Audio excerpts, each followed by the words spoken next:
السلام علیکم۔ بسم اللہ الرحمن الرحیم۔ غیبت، چغلی، جھوٹ۔ غیبت، رسول اللہ صلی اللہ علیہ وسلم نے صحابہ رضی اللہ تعالیٰ عنہ سے دریافت فرمایا، بتاؤ غیبت کسے کہتے ہیں؟ صحابہ کرام رضی اللہ تعالیٰ عنہ، یا رسول اللہ صلی اللہ علیہ وسلم آپ ہی فرمائیے۔ رسول اللہ صلی اللہ علیہ وسلم نے فرمایا، غیبت یہ ہے کہ پیٹھ پیچھے اپنے بھائی کی کوئی ایسی بات بیان کرو جو اس کو ناگوار ہو۔ ایک صحابی رضی اللہ تعالیٰ عنہ نے دریافت کیا، یا رسول اللہ اگر وہ بات اس میں موجود ہے، مثلا وہ جھوٹ بولنے کا عادی ہے اور پیٹھ پیچھے اس کو جھوٹا کہا جا رہا ہے، رسول اللہ صلی اللہ علیہ وسلم نے فرمایا یہی تو غیبت ہے۔ وہ اگر اس میں وہ بات نہیں ہے تو تم نے بیان کی تو وہ بہتان ہو گیا۔ بس یاد رکھو، پیٹھ پیچھے کسی کی کوئی ایسی بات بیان کرنا کہ اگر وہ سن لے تو ناراض ہو، غیبت کہلاتا ہے۔ جیسے کسی کو بے وقوف، احمق یا نادان کہہ دینا، یا کسی کی آنکھ، ناک، کان وغیرہ میں کوئی عیب ہو تو اسے ظاہر کرنا، یا کسی کے حسب و نسب یا خاندان کے عیب کو بیان کرنا، یا اس کے لباس، مکان یا ایسے ہی اور کسی چیز کو برا کہہ دینا، یہ سب باتیں غیبت میں داخل ہیں۔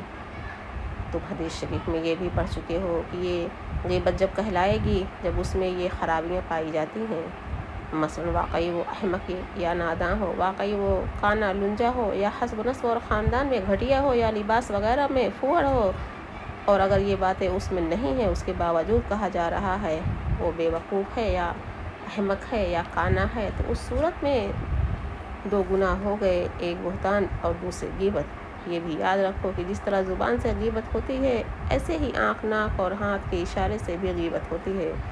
مثلا زبان سے تو کانا یا اندھا نہیں کہا، البتہ اشارہ کر کے بتا دیا تو یہ بھی غیبت ہے اور یہ بھی حرام ہے۔ رسول اللہ صلی اللہ علیہ وسلم کی ایک بیوی کا نام عائشہ رضی اللہ تعالیٰ عنہا تھا۔ عائشہ رضی اللہ تعالیٰ عنہا کچھ باتیں کر رہی تھیں، باتوں باتوں میں حضور پاک صلی اللہ علیہ وسلم کی بیوی حضرت صفیہ رضی اللہ تعالیٰ عنہا کا ذکر آ گیا۔ وہ پستہ قد ٹھگنی تھیں۔ حضرت عائشہ صدیقہ رضی اللہ تعالیٰ عنہ نے ان کو ٹھگنا تو نہیں کہا، البتہ حقارت کے ساتھ اشارہ کر کے ان کا ٹھگنا پن بتانا چاہا۔ حضرت صلی اللہ علیہ وسلم نے فوراً تنبیہ کی اور فرمایا، تم نے ایسی بات کی ہے کہ اگر سمندر میں اس بات کو ڈال دیں تو سمندر بھی خراب ہو جائے۔ مختصر یہ کہ جس طرح پیٹھ پیچھے زبان سے کوئی ایسی بات کہنا جو اس کو ناگوار ہو غیبت ہے، ایسے ہی اس کو نقل اتارنا یا اشارہ سے کوئی برائی ظاہر کرنا بھی غیبت ہے۔ غیبت کی خرابی، غیبت کا کھلا نقصان یہ ہے کہ آپس میں دشمنی پیدا ہوتی ہے، بیٹھے بیٹھائے مفت میں زندگی بدمزہ ہو جاتی ہے۔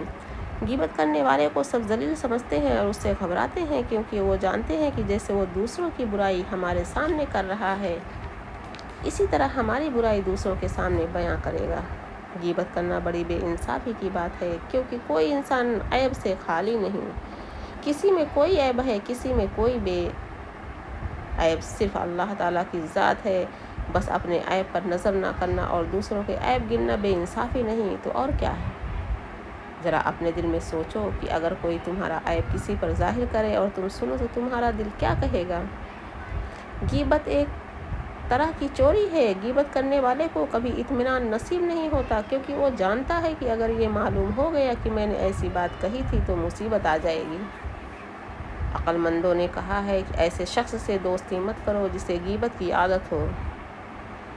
حضرت مالک بن دینار رحمۃ اللہ علیہ بہت بڑے بزرگ گزرے ہیں، ان کے سامنے ایک کتا آ کر بیٹھ گیا، کسی نے اسے ہٹانا چاہا تو آپ نے فرمایا رہنے دو، یہ اس دوست سے اچھا ہے جو لوگوں کی غیبت کرتا ہے۔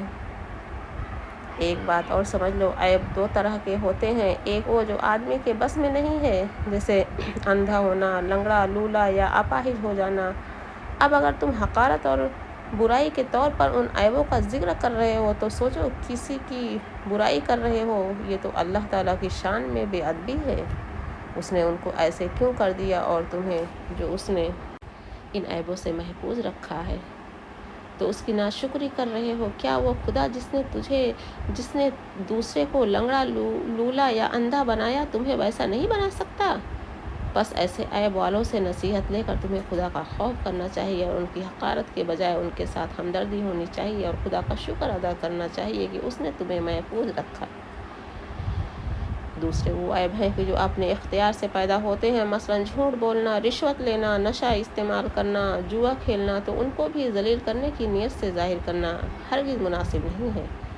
ہاں، ہمدردی کے طور پر تنہائی میں سمجھاؤ، اور وہ بھی اس طرح کہ تمہارے سمجھانے سے اسے ضد نہ پیدا ہو۔ مان لے تو خیر، ورنہ وہ جانے اور اس کا خدا۔ تم اپنے عیبوں کی خبر لو اور اپنی حالت سدھارو۔ دوسرے کا بڑے سے بڑا عیب بھی تمہیں نقصان نہیں پہنچا سکتا۔ ہاں، تمہارا ذرا سا عیب بھی تمہارے نقصان کے لیے بہت کافی ہے۔ اللہ تعالیٰ نے قرآن شریف میں غیبت کی مثال ایسی دی ہے، گویا تم اپنے مردہ بھائی کا گوشت کھا رہے ہو، جس کے خیال سے بھی گھن آتا ہے۔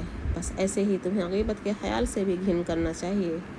رسول خدا صلی اللہ علیہ وسلم جب معراج میں تشریف لے گئے تو آپ صلی اللہ علیہ وسلم نے کچھ لوگوں کو دیکھا کہ ان کے ناخن تانبے کے ہیں اور وہ ان سے اپنے چہروں اور سینوں کو کھرچ رہے ہیں۔ آپ صلی اللہ علیہ وسلم نے حضرت جبریل علیہ السلام سے پوچھا، یہ کون لوگ ہیں؟ حضرت جبریل علیہ السلام نے عرض کیا، حضور، یہ وہ لوگ ہیں جو دنیا میں لوگوں کا گوشت کھاتے تھے اور ان کی عزت برباد کرتے تھے، یعنی غیبت کیا کرتے تھے۔ حضرت صلی اللہ علیہ وسلم نے فرمایا، آگ جو اثر سوکھی گھاس میں کرتی ہے، اس سے زیادہ غیبت کرنے والے کی نیکیوں میں غیبت اثر کرتی ہے، یعنی اس کی نیکیوں کو برباد کر دیتی ہے۔ مسئلہ یہ بھی یاد رکھو کہ جس طرح مسلمان کی غیبت حرام ہے، ایسے ہی غیر مسلم کی غیبت بھی منع ہے۔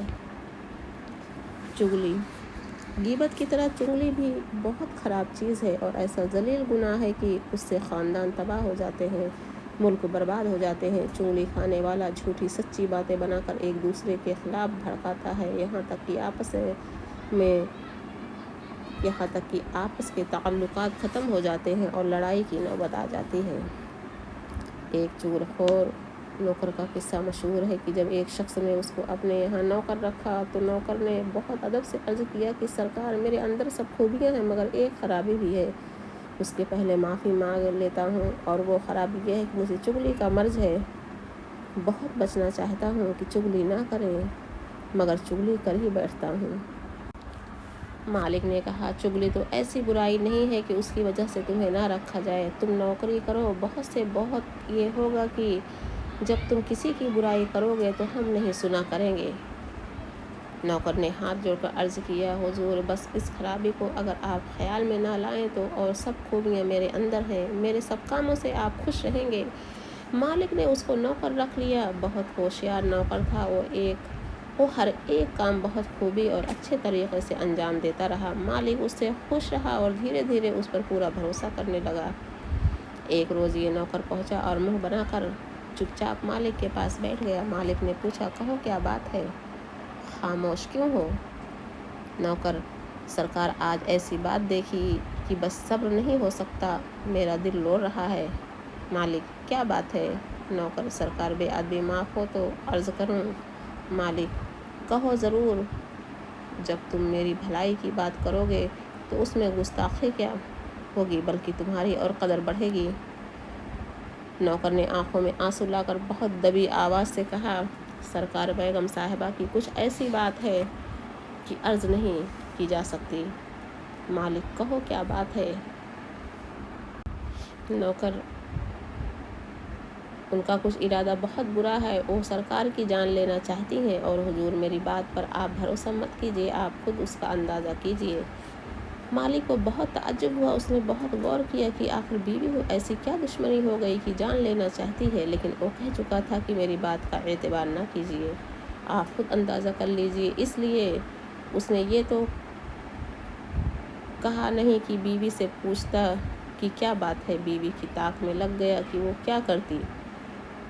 نوکر نے اس طرح میاں کو شک میں ڈال دیا تو پھر بیوی کے پاس پہنچا اور اس سے میٹھی میٹھی باتیں کر کے کہا، تمہارا میاں تم سے ناراض ہے، وہ تمہیں چھوڑ کر ایک دوسری عورت سے نکاح کرنا چاہتا ہے، تم یہ کرو کہ اس کے گلے کے پاس سے داڑھی کی چند بال اس طرح سے کاٹ کر لا دو، میں اس پر عمل پڑھوا دوں گا تو میاں تمہارے تابع ہو جائیں گے اور دوسروں طرف سے اس کا دل بھی پھر جائے گا۔ اس لیے حضرت صلی اللہ علیہ وسلم نے ارشاد فرمایا، چغل خور جنت میں نہیں جائے گا۔ ہر ایک برائی اور بری عادت کی جڑ ہے جھوٹا شخص چوری، رشوت، بے ایمانی اور کسی بھی بدمعاشی سے نہیں ڈرتا۔ وہ سمجھتا ہے کہ جھوٹ بول کر ان سب باتوں پر پردہ ڈال سکوں گا، میرا کام بھی ہو جائے گا اور بدنامی بھی نہیں ہوگی۔ چنانچہ آقائے دو جہاں رسول خدا صلی اللہ علیہ وسلم نے فرمایا، جھوٹ برائی کا راستہ بتاتا ہے اور برائی دوزخ میں پہنچا دیتی ہے۔ اسی لیے مسلمانوں کو بار بار قرآن اور حدیث میں ہدایت ہے کہ جو کچھ کہیں سچ کہیں، جب بولیں سچ بولیں، کیونکہ سچائی نجات دلاتی ہے اور جھوٹ تباہ برباد کر دیتا ہے۔ پیران پیر سیدنا حضرت شیخ عبد القادر جیلانی رحمۃ اللہ علیہ کا قصہ تم پڑھ چکے ہوگے۔ ڈاکوؤں کے سامنے آخر تک سچ بات ہی کہتے رہے، جس کا نتیجہ یہ ہوا کہ ان کی جان بچی، مال بچا اور سارے ڈاکو توبہ کر کے سچے اور پکے مسلمان بن گئے۔ یہ بھی یاد رکھو کہ ہنسی مذاق میں بھی جھوٹ جائز نہیں۔ چنانچہ رسول اللہ صلی اللہ علیہ وسلم نے ارشاد فرمایا، جو شخص لوگوں کو خوش کرنے اور ہنسانے کے لیے جھوٹی باتیں بناتا ہے، اس کے لیے ہلاکت ہے، ہلاکت ہے، ہلاکت ہے۔ یہ بد دعا کس قدر خطرناک ہے، اللہ پاک رسول اللہ صلی اللہ علیہ وسلم کی بد دعا سے محفوظ رکھے۔ اسی طرح ہیر پھیر کی بات بھی منع ہے۔ چنانچہ آقا نامدار صلی اللہ علیہ وسلم نے ارشاد فرمایا، سب سے بڑی خیانت یہ ہے کہ آپ کسی شخص سے ایسی بات